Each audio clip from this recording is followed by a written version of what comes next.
So, Madhuri, you've shipped over 70 different projects in your career. Can you share a little bit more about your journey and maybe even touch on a few of your favorite projects? Absolutely. I've actually had a lot of fun being a designer, but where I actually shined was definitely being able to combine design and able to ship it. What ended up happening was I was running a design school called Experian, and I was like, there should be some way to do the work myself. I didn't want to hire anybody else, and hiring a developer meant I have to 2x my resources and 2x my work. And then I was like, okay, let me see, can we grow it quickly using no code? And that's when no code entered my life. Literally, the first thing I shipped was a job board. I guess everybody wants to ship a job board. And I just used Airtable and card, and it was like $19 and out of the door. It was empowering, and I wish everybody could feel that power when they actually ship their first projects. It's still up and running. I'm excited to show people if we have time, but excited to kind of give that power to everybody.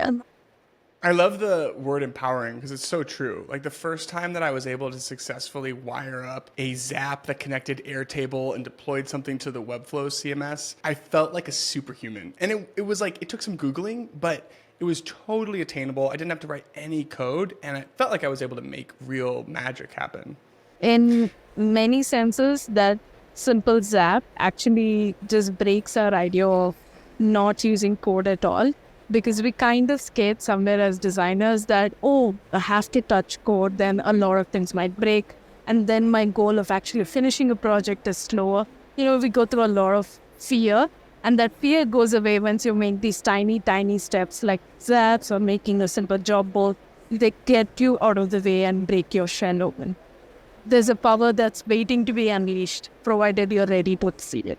I love that. So in those 70 different projects, you've obviously used just about every tool out there from Card to Framer to Webflow to Glide. Can you give us a little bit of overview around how you see the no-code landscape and how you make sure that you're picking the right tool for the job?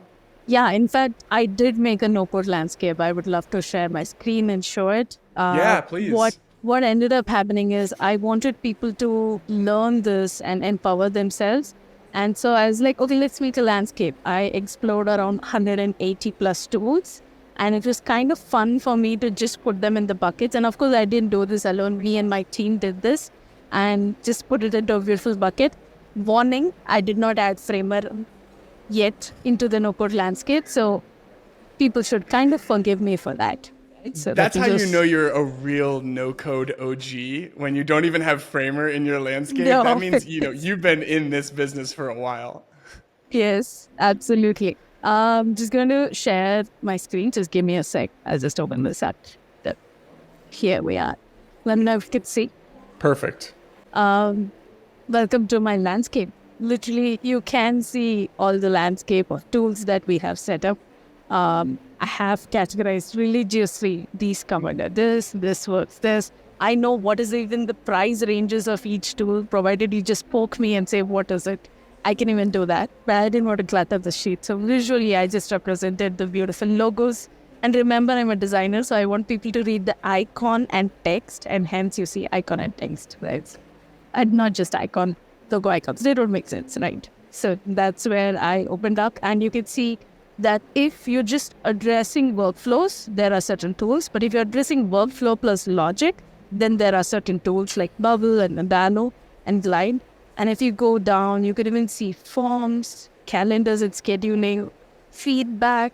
And as product designers, you have seen such things, right? If you're just doing SaaS and subscription analytics, we have a ton of these tools. Split B is now sold to Vercel, but nevertheless an excellent tool for A/B testing. A lot of these tools have been updated to newer brandings thanks to AI, and even have better features. I am missing a few bits of AI tools, so this is large due for an update. Hopefully will be out by the time, let's say, next month, and I'll be ready to showcase an AI and no-code landscape pretty soon. How often are you using code in these different projects that you're working on? And when does that typically come to play? Like, help us figure out where is the breaking point between where no code becomes low code? For example, if I'm supposed to build an application, then an application can be done end-to-end using either Webflow or Freva or even Glide apps. But there can be a tipping point where there be certain custom components which cannot be done in those tools. That's where snippets of code is actually used to make it quicker, like Power Packs. You just put them in and they take care of the whole thing. Like we're seeing with the framer overrides, very similar situation happens in all these tools.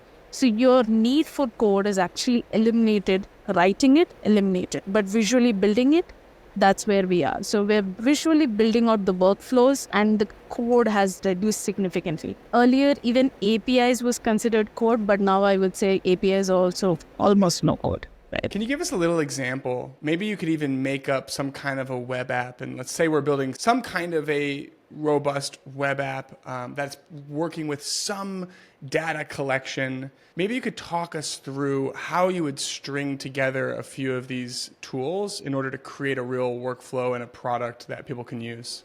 Yeah, I have some examples. I'll happily show those. Just give me a sec. Yesterday, I built one no-code AI application just using OpenAI API, just using a $5 credit at just getting started.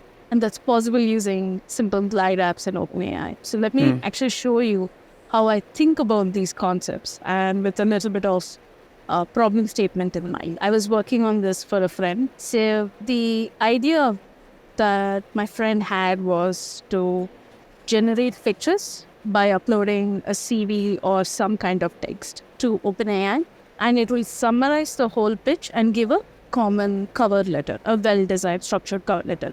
And everything is basically in the prompt, right? So it's essentially you're feeding it to OpenAI and it's telling you, okay, based on this prompt, I'm giving you this sample AI use case, right? So the workflow for in many of these cases is as simple as submit the information and get recommendations. And so we broke down the components of the workflow and they started being, okay, we need a form to submit. And what do we need in that form? We need somebody to upload something or paste something or add something. So fields or attach. And then you receive a copy via email or you just show it off the screen. So the stack that we decided on, my friend said I could spend up to $50, not more than that, per month, right?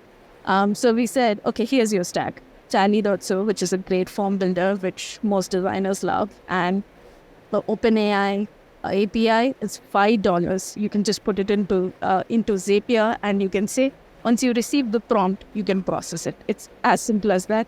And you can send an email once the prompt is processed. So the workflow ends up looking more like this with this stack. So you have a landing page, you can make a payment, and then you can submit the whole information in a form via the Tally form, and then you can get the recommendations via email. So the stack, one option that I had for her was use a Framer AI, quickly generate your landing page, use a Stripe link to capture payments, and use after payments are done, redirect to Tally, and then Open AI and Zapier can be in full effect with the prompt already queued in, and then you can show the results via email. And then you can also think of Stack 2, a little more complex step where you can create the whole application on Glide apps. And in Glide apps itself, you can forward the forms, recordings, and uploads, and you can show the results in Glide apps. This is the thinking that went before the whole application was done. Now, when it comes to actually creating the application, we can sit on Glide apps and just quickly set up an entire web app, very simple design, and can get the whole thing done. I did a sample yesterday where somebody can just record their thing and it transcribes, just to show her that this is possible. And this landing page and all are pretty simple, so kind of like falls into workflow. When you're a designer, you're typically looking at, hey, this is how I want to direct the user, because somebody else is calling the shots. But when you're actually a maker, you have the power, and because of thanks to the no-code tools, you have the power to say, okay, this is how I want them to go through the workflow, and you can control the experience. Because as a designer, you have an advantage of thinking of all these edge cases, first cases, error cases, everything. And you can actually pack them in with clever design through the process. I love that. You are a maker in the truest sense of the word. Seeing these workflows and how you're stitching together all the different tools to create something truly from 0 to 1 and not just creating a picture of what it could be is Okay. really impressive. And it kind of just makes me want to start building a no-code app, honestly. Yes, I love building because it just never stops me. I keep building almost every day. I might not talk about it every day, but I enjoy the building every day. I'm so excited about just everything that AI and these different LLMs are going to unlock for designers, because it's really going to be this accelerant on what we're capable of building. And I think you're demonstrating that right here. It's Yeah. super impressive. Speaking of AI, I noticed that in your last stack you had Framer AI. Can you tell us a little bit about what your experience has been with that, and maybe what you've kind of learned from a prompting standpoint even? Yep, absolutely. When Framer AI actually launched it out, I felt that we as designers didn't have to be limited to, starting over from scratch with the mood board and things like that. So what I essentially thought was, as you can write words, you should be able to describe those visuals. So writing becomes a superpower all of a sudden. So the number of prompts that you actually write have to be as refined as possible. So I came up with a framework when I tested out, let's say, 35 different websites with Framer AI. And I said, okay, this framework makes sense. So I'm just going to go ahead and pull out. And of course, I used your videos as a reference to come up with many prompts as possible. I think it was just timely. The moment they launched it, I thought of, I'm pretty sure people are going to try and test it. So I was like, okay, let me go ahead and create a quick website where people can search these prompts and, experiment for themselves. So I added in some nice prompts that people can quickly copy, and they can go ahead and paste it in Framer AI to generate the same website. I can keep generating as many visual combinations as I want. And my guesswork has reduced significantly. We do a lot of website design work. When I realized that I can use this to reduce my guesswork, I started making my clients also generate it. Is it an unethical hack? I don't Interesting. know. But, it actually helped me to not do a lot of guesswork. And they also came back to us and said, okay, this makes more sense to us. We also like this. And most people come with their own brand book, but people who just want a quick website, they don't need us. And I'm okay with not having that kind of design work because they want to go to market quickly. So let them go ahead and generate this. So I just tell them, do this, make it better. And that reduces 1 week of work to 8 hours. That's significant savings. So do you have them actually generate a website as a way to be able to point to something and talk more concretely about what they like, even if you Yes. actually end up building it on your own? Yep. Exactly. Yes. Amazing. It's like a mood board on steroids. I love it. Exactly. Right. The more I dabble with no code or AI or design tools, I'm like, what a time we live in. I'm like absolutely at awe at the time we live in to continuously publish and see our work alive. The dependency is less, so I'm only like, okay, what am I waiting for? Nothing, right? Nothing to just publish my side projects. And that's how I ended up kind of continuously publishing projects to keep it going at a good speed, I guess. Not bad. So you have this Framer Prompts website. I've also seen Framer Flex, and you're an official Framer expert. And every time I get on Twitter, I see people building and shipping these really fun side projects in the Framer ecosystem. And you're obviously doing that as well. Can you tell us a little bit more about your plan to build a business in this space and capitalize just on all of the growth that we're seeing in the Framer ecosystem right now? Absolutely. Flex, like I explained earlier, was the component pack of things. The best part about Figma is no wasted pixels. And the best part about Framer, no wasted pixel space that are shipped. That means I can keep reusing these particular components. As somebody who's been shipping websites and design for quite some time, we have seen that a lot of work gets wasted in the process. And there's a lot of repetitive work as well. Because you have no volume. You can't look at the volume. Like if you're doing woodwork, you know that, okay, I've wasted 10 kgs of wood or a huge piece of wood. But in pixels, you don't know the amount of wastage that is there. As much as it sounds odd, we want to use that wastage. We don't want to, kind of let it go. And we want to use them to create components that will help fuel our own studio faster. and more people like us who want to build these things. So hence we started doing Flex, and being, when you're at a advantageous position, you can help many more people come up very quickly. So hence we use the components, we use many things that don't exist, like pricing sections. They're still getting in place. We just build this out for fun, and we feel, okay, this makes sense, because a lot of times people are just confused. Okay, where do I start? But when you have something ready, they can just quickly copy paste and move forward instead of trying to sit and redo the whole design from Figma or from any other context. So that's what I meant, like reusing the woodwork. If there's a better analogy, I would love to use it, but that's where this comes from. And Trimmer is fast. As we have established already, I don't have to write anything. I can just keep building and shipping on top of things. Let's say someone's listening to this and they're seeing all these different projects that you're working on, and they're really inspired to create a side project of their own, but maybe they don't really have that one idea on their mind. What are some ways that they can get momentum and start to figure out what they actually want to explore and ultimately work on? I really think that people can get momentum by actually focusing on things that they want to feel that, okay, I wish somebody took care of this. The reason I was able to ship so many things was not because they were fancy projects, or, they were projects that were somebody asked about it, but because I felt the need to do it. That kind of fueling me to do as many projects as possible. That's something that should be the base criteria to choose a project. And then on top of it, you can decide, okay, this is my boundary. Okay, I can spend this much. I can, let's say, do, this is all I can learn. I can learn Flavor or Webflow. It doesn't matter. Your tools don't matter. And then finally, I can build on this and I can sell this and charge at least $1. Because if somebody is willing to pay your work, it also shows validation and proof of concept. Because honestly, even if you give it away for free, people won't take it. Because free doesn't matter. It's just hoarding.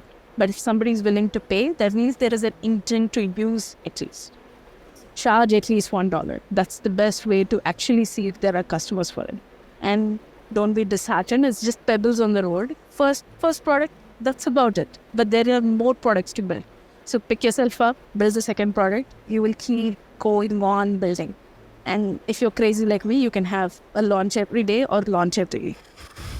I love setting the expectation that, hey, you're going to do multiple projects. You don't need to absolutely crush it on the first one, because you're right. The difference between having made $0 on the internet and $1 on the internet is night and day. It changes your entire career, and it's like the most motivating thing that can possibly happen to you. And so, yeah, just start tinkering. And another thing I want to reiterate based off of what you were saying earlier is some of these things you're working on are just for fun too. Like, you're just tinkering and learning, and through that process, you're uncovering fun little angles that you can take and unique things that you can build to create some value in the landscape.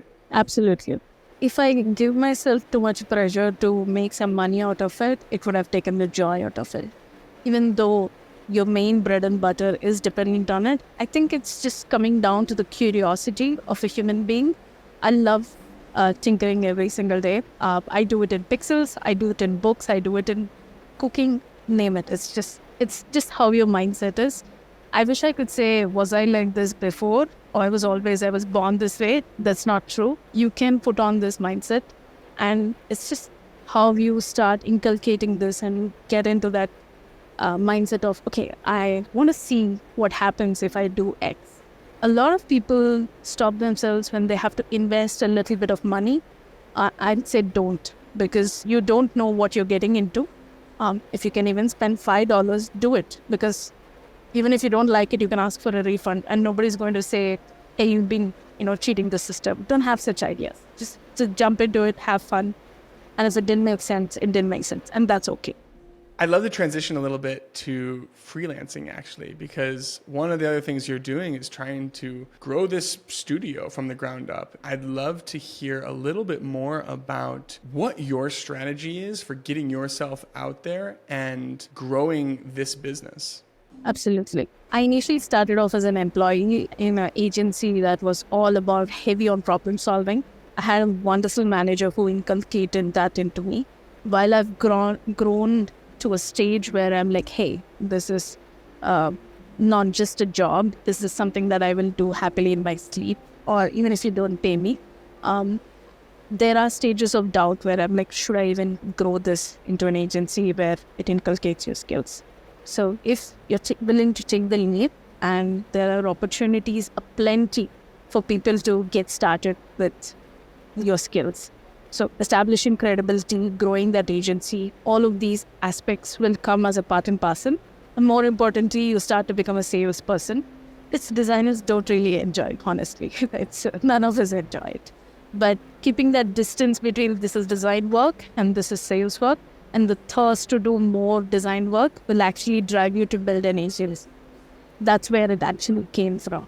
And now I'm having fun building all these tiny projects on the way and just getting to talk about it every second week.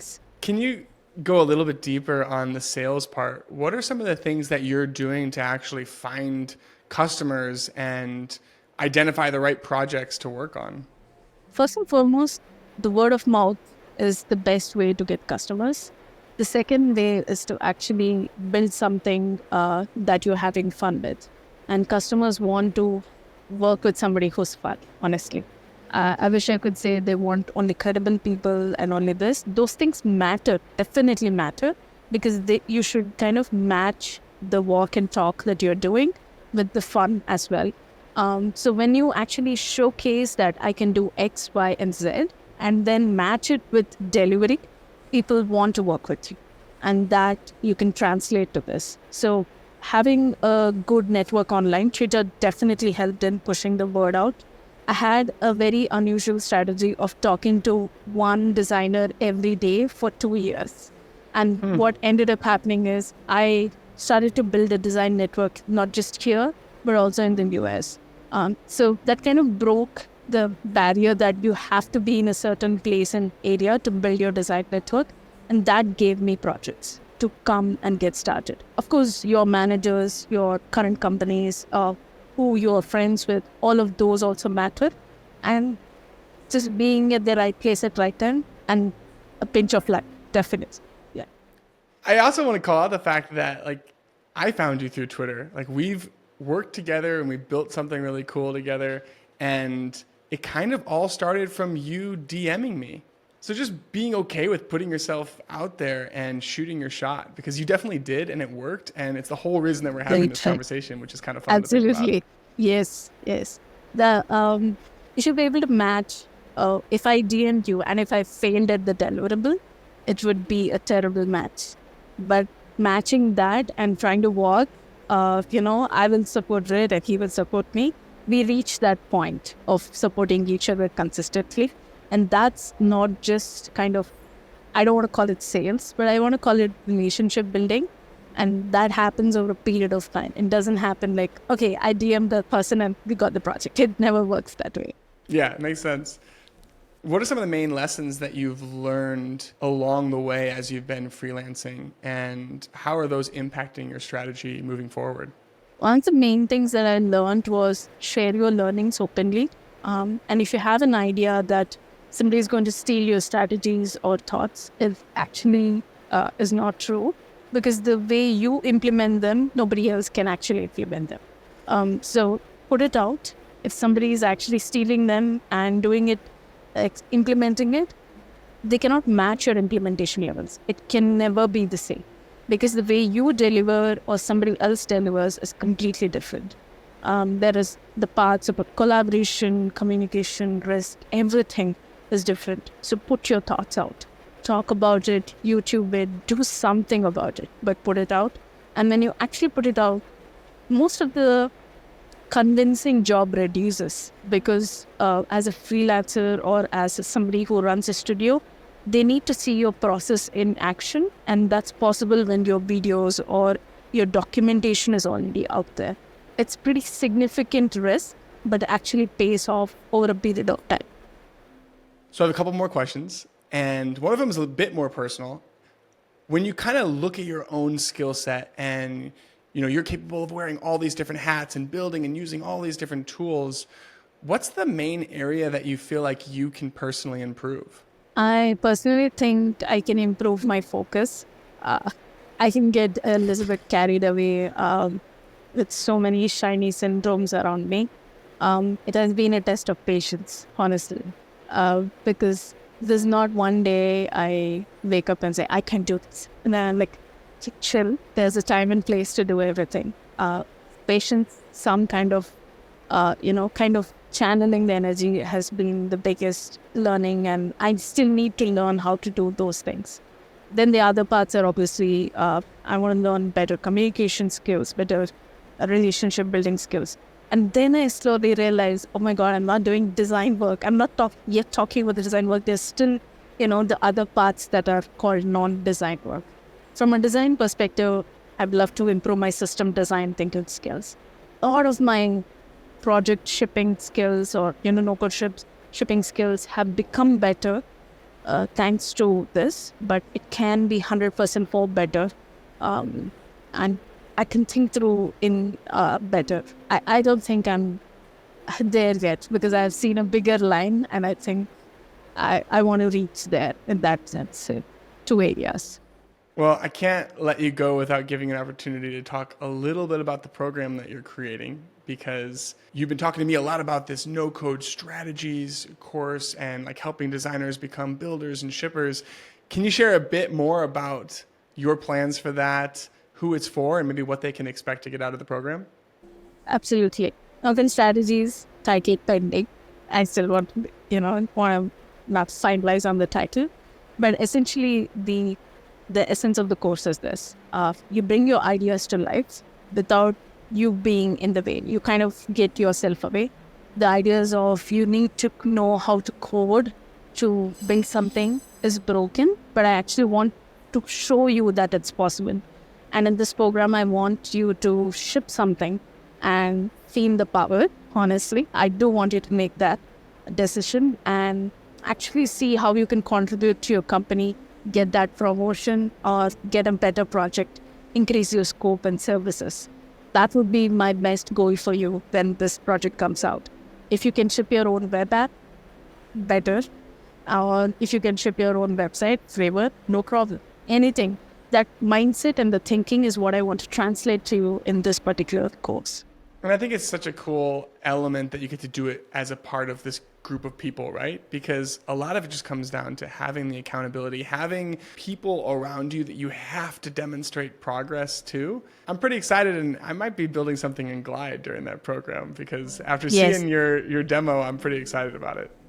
Yes, I'm excited. Glide would be an amazing expression for many designers. You will soon realize that the constructs of design can be better. I don't want to say anything. I don't want to get cancelled. Well, Madhuri, this has been awesome. Thank you so much for joining. I've learned a lot, and I hope others have as well. Thank you so much for this opportunity. I'm excited for the no-code strategies title to be confirmed to launch soon.